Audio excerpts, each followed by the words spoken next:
I'm Lawrence Schoenberg, and it's great to welcome my good friend, Dominick Farinacci. Dom, it's great to see you. Thank you, Lauren. Good to see you as well. Yeah. You know, you might not want to listen to the next minute or so here, but, you know, Dom is well known, not only for his work with the National Jazz Museum in Harlem, much more for his work with Jazz Lincoln Center, his work in Cleveland at the TriC Center, and, you know, as a band leader, putting out a whole string of great records now for, it's hard to believe, I don't know, almost 20 years. And just, you know, your presence on the scene as a great jazz trumpeter. We'll talk about all that stuff. But in this particular interview, I really want to focus on something that you've done that I think that really separates you from the great majority of your peers, and not only just your peers, but folks who play music for a living. And that is your work in terms of bringing communities together. And this is something that you've done internationally and something that you've done in your hometown of Cleveland. Hey, you know, that's a beautiful place. I don't know, is that your living room or your private studio? Yeah, that's my living room, you know, one of many rooms I have in my house. Yeah. Oh, yes, yes, yes. No, I'm at the, I'm in Cleveland. I'm at the Jill and Tommy LaPuma Center for Creative Arts. It's our home base for the TriC Jazz Fest Academy. And so, yeah, so I'm just in the room. We've been doing some education filming with wonderful pianist, John Thomas, who's back and forth between New York and Cleveland. Great. Well, I'll tell you what, you know, I'd like to focus in this interview on what you did in the Middle East and also on what you did in Middle Cleveland, or, you know, in your hometown. So why don't we actually start in Cleveland, and then we'll talk about the international stuff later. You know, I've observed programs that you've done, and I have to, you know, in terms of transparency, I actually worked with you on one several years ago, but that was just one of a million things that you've done. In terms of bringing communities together in Cleveland. Let's talk about that. And you're working, this program that you just had a wonderful online event where you had kids from all different places and all different kind of backgrounds playing together somehow in this digital age. Talk about the programs that you're doing now and how it brings people together who weren't together before. Yeah, when I moved back to Cleveland a couple of years ago, we got to check out musicians in the church community throughout Cleveland, and you know, I realized like growing up, I didn't really know these musicians. I knew most of the jazz musicians, and coming back, you know, I'm hearing this music that has been around, you know, for a while. I mean, musicians have been doing great things for many years, but we never really collaborated. So I noticed a real kind of dichotomy in Cleveland in terms of, you know, certain groups of musicians kind of hanging out with others and not necessarily kind of coming together musically. So we started, you know, a few different programs that were really aimed at, on one level, getting, you know, professional musicians in different communities in Cleveland, like deliberately together, to play together, to create music together. And then on the education front, you know, to really reach out to students of all different backgrounds and different areas of the Cleveland scene, you know, and try to build some musical bridges. It's definitely a work in progress, but we've made some great progress and made some beautiful relationships along the way. Cleveland has a really good music scene. I grew up here playing. When I got my band together in high school, I was playing like 6-7 nights a week in the clubs. And there's so many great musicians and older mentors, and so we have a good history of music. I mean, both in the jazz world and the gospel world, all that. But for whatever reason, the musicians in different circles haven't always come together a whole lot. So to be explicit about it, you're talking about musicians in the gospel tradition, folks who play in the churches and other kind of gigs and other kinds of music, and another group of musicians who tend to think of themselves or have a career as jazz players. And so how did you actually start this thing that you did of uniting folks together who've lived in the same city, but just hadn't been on the same stage together or hadn't been at the same musical event playing together? What was the first step you took? Yeah, the first step was a jam session at the Bop Stop. So about 20 of us got together on, I think, a Sunday afternoon, and just played for about 4 or 5 hours. And there were a lot of the professional musicians and also students who came by, and that was great. I mean, people were meeting each other for the first time. It was kind of crazy because it's a small town, and some meaningful relationships kind of came out of that. That was the first thing to kind of get it off the ground. And then, through different partnerships with musicians, we do some concerts in their churches, and we bring some of the musicians over to the Bop Stop in Nighttown, and which is another cool club here in Cleveland. And then, we created more elaborate programs like the program that you were involved with, celebrating the 50th, his 50th commemoration of Carl Stokes, who's the first African American mayor of a major American city. And so that was a big thing where we brought not only both, professional communities together, but also a lot of students and some national artists together. So yeah, it's been a lot of fun, a lot of challenges, I think, along the way, like logistical challenges and schedule challenges, and also, like, you play together, and then, like, what's the next step in terms of, really building meaningful, lasting relationships. I can definitely point to a few that working on some new music that really they weren't collaborating before, and kind of they go along have gone along for a while. So it's good. I love the music community here, and great musicians. Yeah. Mm-hmm. Can you get a little more specific about that, what you were just talking about? And who were some of the people early on who you collaborated with? I'm thinking of a few church services that I went with you to early on Sundays.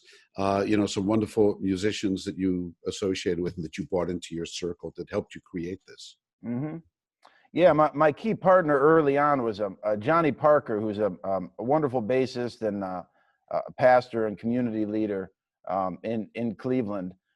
So that was kind of the seed, because he's really connected with a lot of musicians in the church scene. So, and I'm connected with a lot of musicians in the jazz scene. So that was kind of the initial connection. But kind of fast forward, Johnny was really instrumental in an important vocal program that we did, with TriC and with the Cleveland Orchestra and different institutions. So that's kind of like on a bigger scale, a relationship that kind of, developed into that, which was pretty cool to see.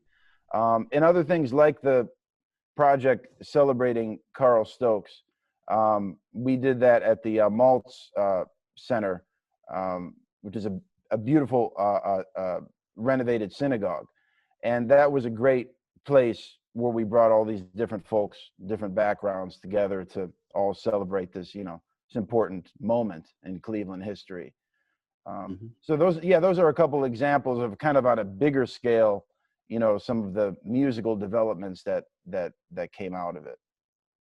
We've mentioned a couple of times TriC, and for folks who aren't familiar with what TriC means, can you lay that out for us a little bit?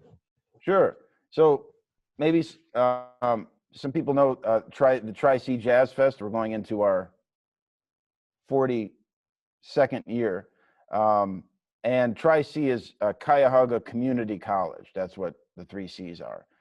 a lot of people say Tri-City, so it's not Tri-City, it's TriC, Cuyahoga Community College. So it's a wonderful community college, you know, right here in downtown Cleveland. I mean, they have several campuses around Cleveland, but it's a school that that I went to from when I was 13 years old through a pre-college program. So while I was going to middle school and high school, I was always studying in the Saturday program. Actually, yeah, not in this room because this is a new building, but right around the corner.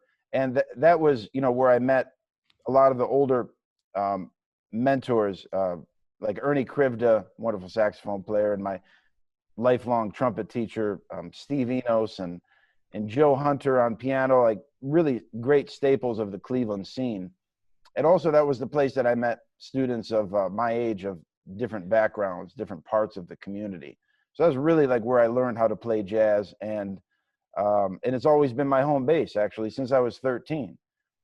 So it's really nice to come back. I mean, I've been back, but it's nice to be back and to run the pre-college program specifically, to take the lessons that I learned, you know, when I was growing up here, and then kind of reimagine them in today's world and what it means, and the values that, you know, that are important to me, and try to really reach out to as many students as possible. The great thing about this program, and, you know, year in, year out, where it's in close collaboration with the TriC Jazz Fest. So, I mean, this past year prior to COVID, you know, we had John Clayton come in. We had Terrence Blanchard, who worked like basically one-on-one with film scoring students. And, you know, Christian McBride has been here, and back when I was there, you know, coming up, Ray Brown. I mean, so we have a great history of incredible local and national and international artists coming through.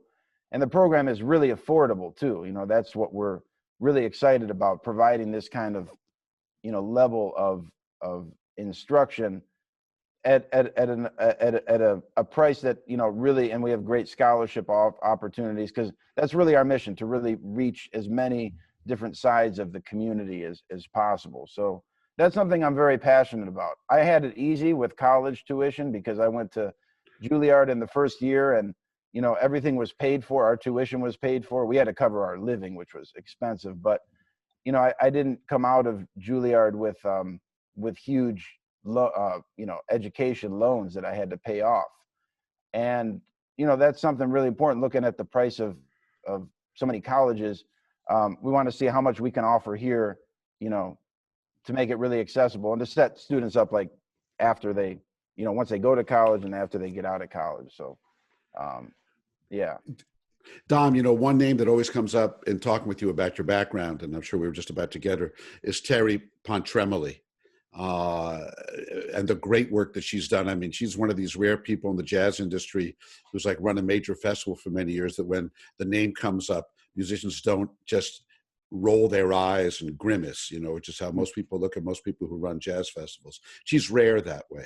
What's your relationship with her?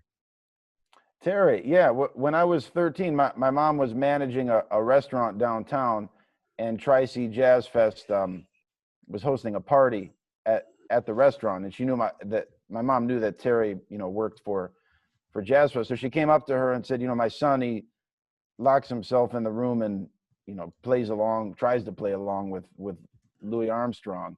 You know, I don't know what to do with him. And Terry said, well, he should come to this Saturday program we have. And it just happened like that. I think the next week I came down to the Saturday program, like, man, all of a sudden I feel like I'm in my element, you know, of like being surrounded by musicians my age who can really play, and who are better than me, and passionate about the same music that I am, you know. Like Jerome Jennings, great drummer.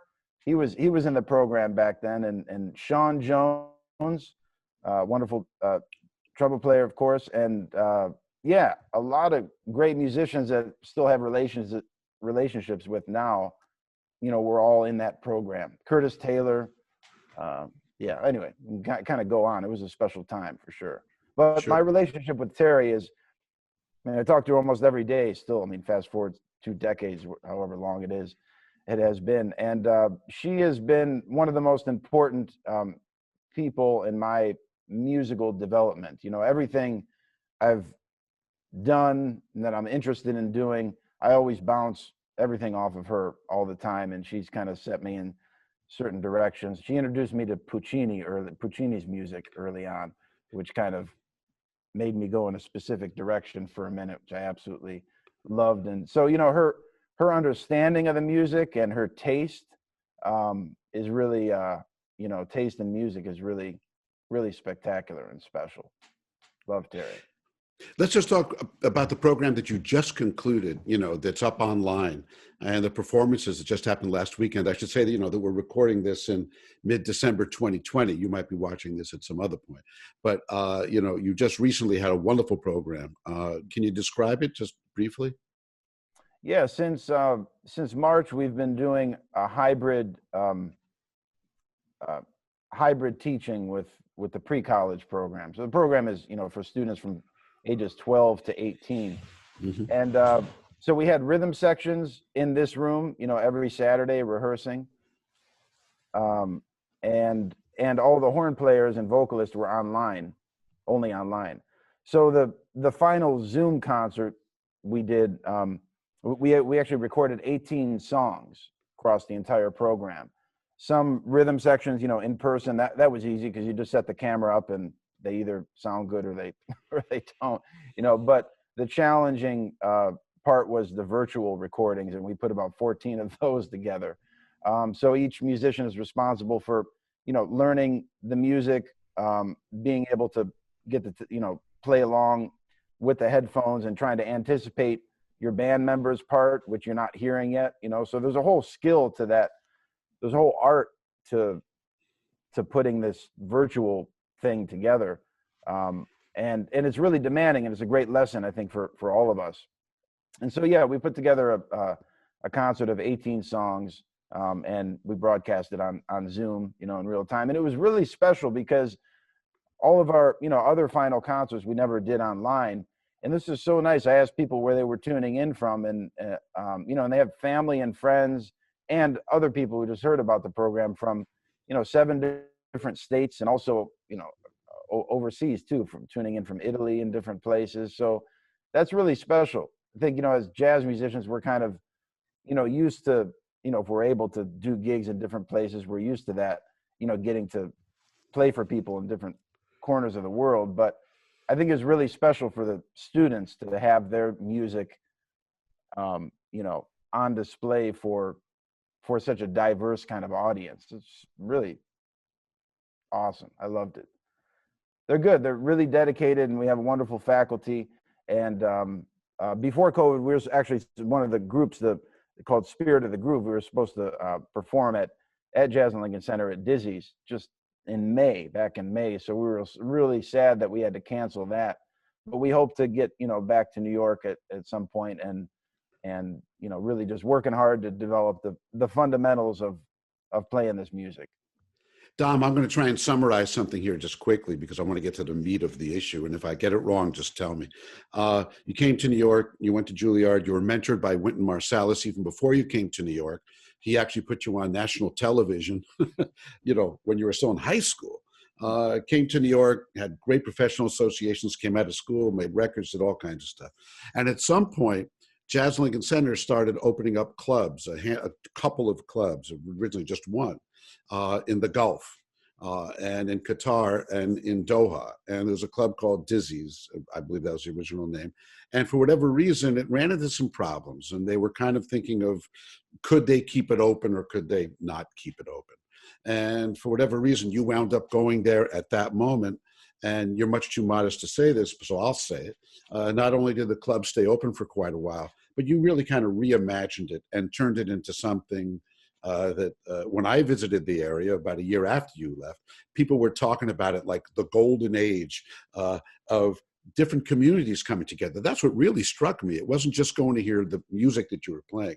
It's who was coming to hear the music and your presence in the community. So can you tell us the story from your perspective? Yeah, that was one of the most beautiful moments of my life, living out in Doha. In 2013, I went out with my band to just play a few weeks, and we were doing like 3-week runs at this club at Jazz and Lincoln Center, Doha, and I came back and thought, man, this experience is just unlike any other musical experience and cultural experience that I had, and I was interested in getting back there, and I ended up going back another time, with my band, and yeah, and at the time, I think the club was kind of in this transition point of kind of figuring out the next steps, because it's challenging. I mean, to set up a jazz club in the Middle East and in Doha, Qatar, playing jazz music, right? But we saw the great potential of reaching out to the community in a truly kind of collaborative way, the musician community, because literally next door to the club was the Qatar Philharmonic Orchestra, and all throughout Doha you had musicians of all different backgrounds. Doha is one of the most diverse places, culturally diverse places on earth. So I saw all that. I'm like, man, there's so much potential here to really build something special in the spirit of jazz music and Jazz at Lincoln Center. So I ended up going out there, which was supposed to be maybe for just a few months, and then ended up to be a year, and then 2 years, and like basically, yeah, a little less than 2 years I was out there. And yeah, I'd say it was one of the greatest experiences of my life, both musically and on the professional front, because I was kind of tasked with kind of advising on the programming and interesting and figuring out interesting and collaborative ways of bringing together this collection of diverse musicians, so that it's not just so insular, like New York musicians coming to Doha, playing and going home.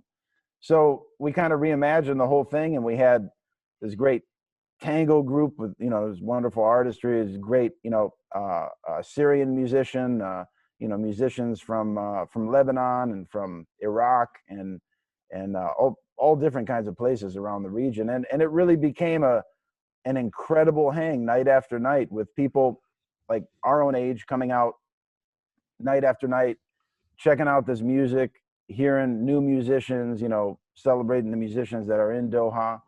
And then there was a whole other aspect where we do these community concerts. We did a lot of education work in different schools there. We did a community concert at the Islamic Museum of Art once a month, which was really, really special. It was open to everybody for free. And that was, the moment where we were really able to reach not just the expats, but the locals in Qatar. Dom, at the beginning of your last segment here, you were talking about the challenge of playing jazz in a club in the Gulf.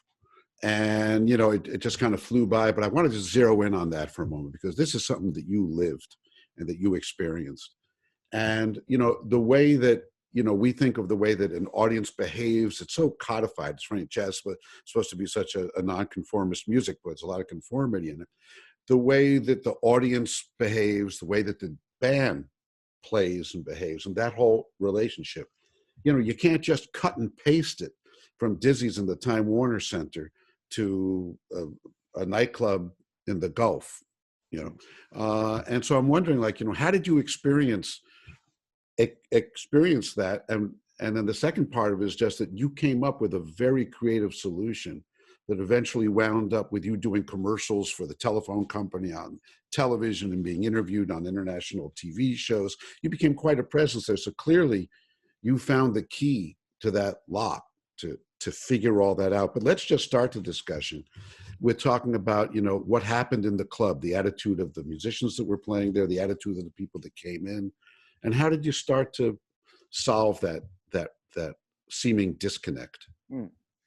Yeah. I think the biggest challenge was kind of keeping the morale of the musicians kind of up, because we spend 24 hours traveling to get to Doha, and we expect a packed club with people waiting to hear what we're going to play.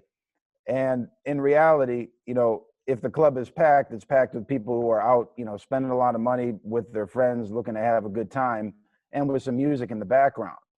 And so that presented specific challenges, for sure. And the other part was that it was kind of really insular in terms of just New York musicians coming to Doha, playing their stuff, and then leaving. And we all kind of acknowledged, those two, inherent challenges. So, I had to find the right musicians who were really flexible and like nimble and like could really get behind the vision of what it could be. And, we all had to kind of think beyond just ourselves and our one night and really look at our audience. It was a really, diverse audience in the club, and outside of the club, it was mostly, locals. So, I had to look at our audience and kind of tailor our music to, what we think might work well, without, of course, jeopardizing the artistry and all that. But, it's so important. It's great because, it really forced us to come up with meaningful concepts and shows and work on our communication to really keep folks engaged, And eventually they kind of, it started out kind of as a party scene, for a while, and more people would come because they started to like the music. And then it actually evolved into a really great listening room with an after hours hang. And that was like the sweet spot of like when the magical moments we had about 6 to 8 months, where it was packed almost night after night. And we had all kinds of great musicians on stage, and it was a listening room at first and then an after party after. And so the vibe was great from start to finish.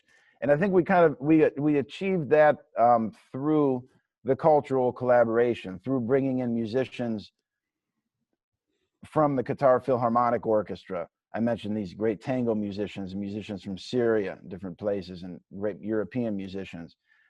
We achieved that from, bringing great musicians from Lebanon and from Iraq in and sharing their music.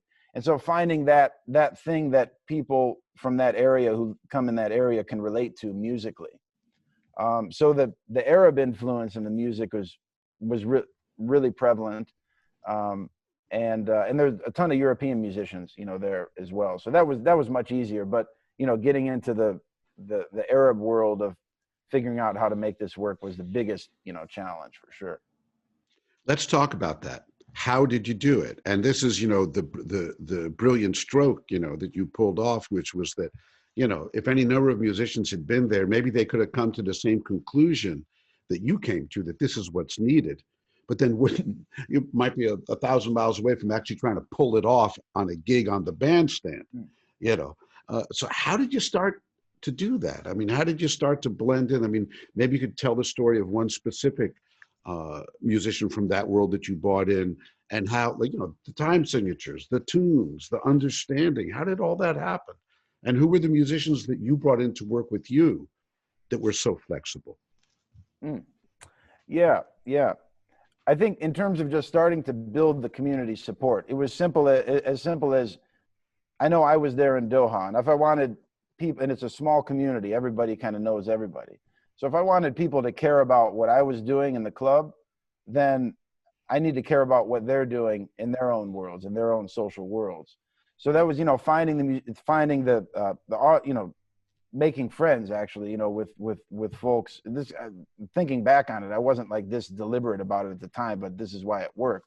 It was natural, I assume, just natural. Yeah, it was natural, and making friends with some folks who seemed to be interested in, who I met at the club, and then checking out their events and supporting what they're doing, and then they reciprocated, and then they happened to really be into what was going on. I think the pivotal moment was when we brought a great vocalist, Gregory Jenere, to Doha.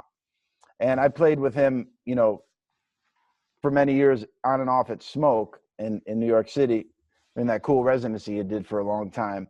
And I loved, the way he delivered melody, the way he delivers a melody, the way that he's able to bring the audience into his world, his presence, and his social, capacity, right? And so it became kind of a vetting process of like, which musicians are we going to bring out? Like, not only, the artistry is, the most important, and that's there, but everything else that's equally important. Like, are they like social beings? Are they cool with like hanging afterwards and, doing that whole thing? Are they really good communicators from the bandstand? Are they open to, really caring about who's in the audience and how can we make our show the best it can be for this particular audience? Not so much like bringing our own agenda over and saying, here it is, and that's it. Who were some of the musicians, so we have Gregory, who were some of the musicians that you brought in to collaborate from the Arab world, and who were some of the highlights of ones who really just fit in with you guys also? Yeah. So a wonderful vocalist who's really well known in Lebanon. He lives in Beirut. His name is Mike Massey. He came over because a lot of people in Doha said, "Man, why don't you guys bring Mike Massey over?" And I thought it was a stretch because he's like all famous in Lebanon. And he came over and did a couple weeks, and that was really special. Locally in Doha, a great violinist who played in the QP, the Qatar Philharmonic Orchestra, Mayas Ali Amani. He was really a key kind of figure. He's from Syria, and he was a key figure in kind of bringing in a lot of musicians who he has different bands with. Also a wonderful pianist and trumpet player, Yoris, also from the QPO, who leads this tango group called Emocion. Also a vocalist there from Lebanon named Savine. So it was a really cool collection of kind of key artists that had good followings and were tremendous musicians and were really open to like developing this whole bigger picture thing. Another great drummer, Mike Pinegi, who was an important part of this. So like our key folks, like for a while, were Gregory and Richard Johnson on piano. It was awesome to connect with Richard and to work closely with him on all that stuff. So, yeah. So you mentioned that you were there for just about 2 years. Right. What was it like for you? Just like learning to live in the heat, or learning to live. Those countries are so different from living here. I mean, you have a large population of international workers who come in and do the grunge work, I guess, who you rarely ever see, and Yeah. then you've got, very obviously very wealthy people who live in these big cities. And then I guess you have the people who work in the hotels, who aren't immigrants necessarily, but they probably live far away. It sounds like Aspen. But what were some of the challenges and or humorous or funny things or serious things that just happened to you personally, living in a hotel for 2 years, halfway around the world from where you came from? Yeah, man, so many challenges. I think the biggest one was figuring out like the locals, the Qataris. A lot of them showed really great interest in coming to the club, but Qataris really weren't allowed to come into the club, with the exception of a few Qatari men who they kind of do it, secretly to have them come in. Why is that? But no, sorry. Why? Culturally, I mean, the biggest thing to fight was that, in terms of there's this, a mentality that music is not a good thing, right? So we had to kind of override, work with folks who had that kind of mindset. But Qatari women weren't allowed to come into the club at all. They actually never saw them at the club. We were able to reach them out, when we did the outside concerts. But culture, that was such a big challenge. And on one level, I mean, if we're coming into somebody else's country, we need to respect their laws, and we're in their world. So no place for me to say that's right or wrong. But my values are with music, people are really into it, and young musicians young kids learning to play and all that stuff, like that's really important to me and like millions of other people around the world. And we found some folks, in Doha who were really supportive of that. That's where we collaborated with, different schools in Education City in Doha. But that was a huge challenge and something that really made me feel awkward, frankly, because I was running. I mean, I didn't set the rule, but I was running the club, and I was faced with this rule, and so figured out how can we kind of navigate around that. And we did find some creative ways. I don't know if it had lasting impact, but it had short-term impact, and got to meet, a lot of folks, and I think inspire a lot of folks, Yeah. But yeah, just living there, on a day-to-day basis. Yeah, the challenges, I think just a regular challenge of like living in a hotel, like, it doesn't have a kitchen. So, it's good. We were at the St. Regis, so you had all these fancy restaurants, but but then you do that for like 4 months every day. It's like, okay. It gets old. It gets old. That's such a, yeah, feel funny saying that, but yeah. And anyway, I mean, that was not one of the challenges. It's just kind of a humorous thing. But I think, yeah, just culturally adapting, coming, really being respectful of their rules and their laws in terms of, uh, yeah, how you have to conduct yourself outside, and be, very respectful of the culture and what they set up, even if you don't agree with, it's not my, I mean, I'm a guest in their country, so I just have to, conform to what they're doing and go along with the plan.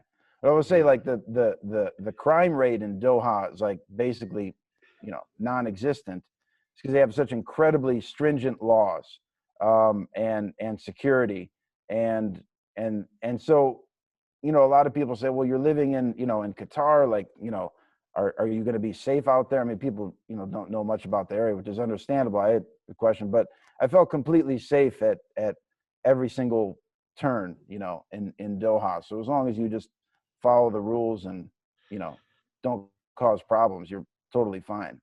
And it's actually talk about a challenge. A challenge is that coming from Doha back to the States, how relaxed and comfortable we've gotten with not having to worry about, the day-to-day troubles of, just going into, in an area or neighborhood, getting mugged on the train, or, whatever it is, New York, whatever it is, we didn't have to worry about any of that. You leave your wallet somewhere and, 4 days later, remember it, and, like, you'll find it, nobody. So that was kind of a reality check coming back. Like, man, I wish it was safer here. So, what occasioned the end of your time there, and where did you go when you finished there, and how did it wrap up, Dom? Mm-hmm. Yeah, we built so much great momentum for like a 6 to 8 month period, and then, I mentioned it's such a small community, and a lot of the same people coming night after night. So I think it kind of wore off after a little while. Doha is not a place where you have a huge population and a lot of tourists or anything like that. So basically the same group of people, and, other things came up. And so, I felt it was getting harder and harder to kind of keep that momentum going. So yeah, so they agreed that they're going to try a different direction, and they did go in a different direction. And it, I think the club stayed open for a few months after I left, and then and now it's a whole different thing. It's not a jazz club. Yeah. Did you get to make any personal relationships or friends while you were out there, that have played a significant role in your life afterwards? Absolutely. Some of the best friends I've made in my life, I made in Doha. Musical relationships, personal relationships as well. And on the musical front, yeah, still collaborating with, this great group, Tego group I mentioned, Emotion. We're working on some things together, and a lot of different musicians who I met out there. And on the personal front, yeah, made a lot of, great dear friends, and actually met my future wife there in the club on a Friday night. She was sitting in the third row, and I met her there. She's from Lebanon, living in Doha, and so that worked out well. And now she's over here saying, it's so safe in Doha. What the hell are you guys doing over here? I'm not sure you want to make those trades, but what was she doing in the club? I thought women couldn't come in the club. No, women could come, but Qatari women. Oh, I see. Qatari women couldn't come in the club. Yeah. Oh, I see. Okay, yeah, because I was going to say, man, that would give a totally different vibe to the place with just no women. Oh, no. Yeah, she was there, and we ended up talking, that night, and it took a few months to convince her to go out on a date with me. But I actually used one cool thing. So since I was at the St. Regis, we had access to the pool, which was like rated the biggest pool in the Gulf or whatever it was, and so I had free access to it. So so she was looking for a pool to hang out at, and so yeah, so well, yeah, go ahead, you can hang here. So I like let her in, I gave her the pass, and I like intentionally didn't ask anything. I just kind of disappeared and didn't call or anything. So I think that helped, like, for her to actually finally call me. Well, it worked. So, Dom, I'd like to circle back for a moment and just get an overview. We talked about your programs at TriC. We talked about bringing diverse communities together, and I just want to emphasize it because you are so modest about it, and the way that you just present it, kind of, matter of fact, offhand kind of stuff. But I've heard, and many people have heard, about the tremendous impact that you've had in terms of just bringing groups of people who were in the same city for a long time, living side by side, together through music. And it's an incredible thing. And the same as I told you, I happened to be in Doha about a year after you left. And I wound up meeting some musicians, and they said, let's go out for lunch. We went out to lunch, and they knew that we knew each other, but that was not on the agenda. And we were sitting in a restaurant kind of like across from where we could see the hotel where you had done your stuff. And all of a sudden, it was like the way people talk about like 52nd Street or something, some golden era, like, when you were there. And so I just want to, you're much too modest. You're not going to say those things, but I've heard about them, and I've observed them. And I think that your future, undoubtedly holds a lot of opportunities where you're going to be doing the same kind of thing. Lord knows how and where, but that's a huge part of what you bring to the table on top of your superb musicianship. Having said all that, could you just take us through, in the short amount of time that we have left, some of the major projects that you're working on besides the educational programs at TriC? I know Modern Warrior, for instance, is one. What's an overview of that one? Sure. Yeah. Modern Warrior is a project we started about 3 years ago with my friend James Poling, who's an Army veteran. And it's his story. He's actually on stage talking about his story of, why he joined the military, going through the whole process to end up, ending up doing 3 tours in Afghanistan and coming back and dealing with all the psychological unwinding of that experience.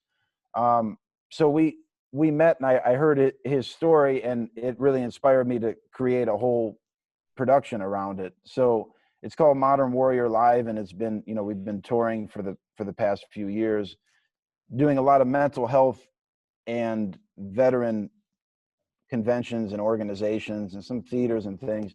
But it's really an important project, I think, that brings the military world and the music world and just the mental health world kind of together through his story, through music, multimedia. It's an entire theatrical experience.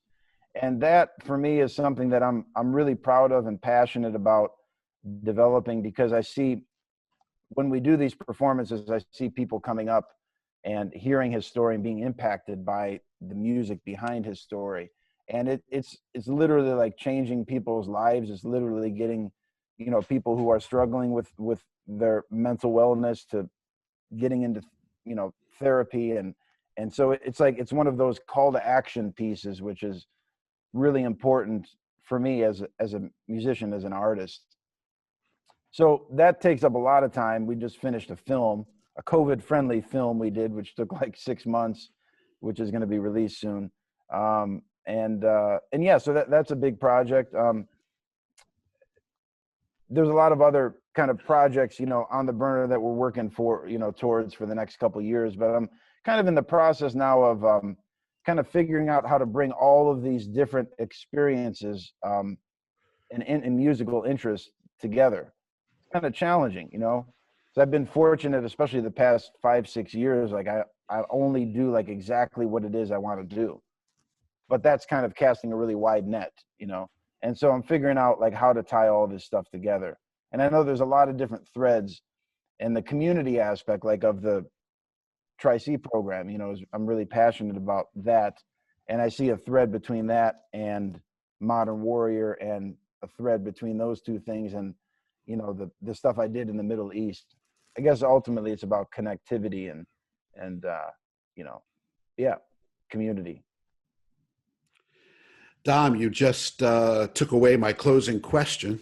I was going to ask you about it's beautiful. That we're in the same key here. That was my closing question to you, was to try and find, this common thread. And you already wove that thread. So there's no need to go down that. I'll just say from my perspective that any institution and specifically TriC or some other place, would do well to either endow a position for you or to create something, because it seems as though the educational space is a great place for you to be able to bring all these things together and to be underwritten to the point that you can be free to merge with these things, because a great school wants to have someone who's in demand in the real world marketplace and not just teaching, especially with artists. But it's the same in the scientific field too. But, they want people who are out there doing things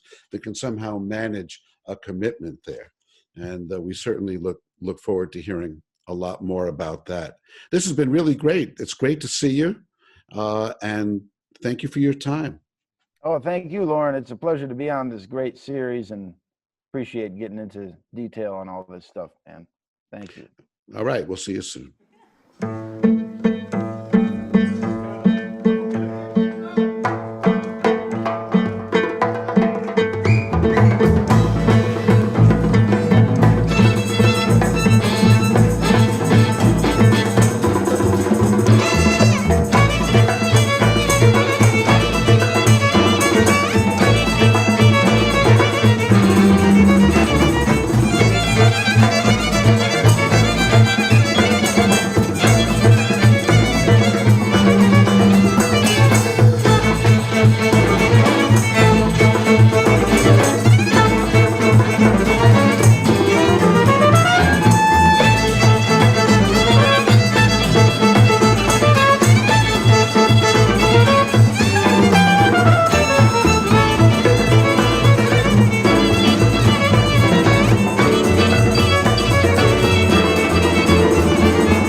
Thanks for joining us for Harlem Speaks and this conversation with Dominick Farinacci.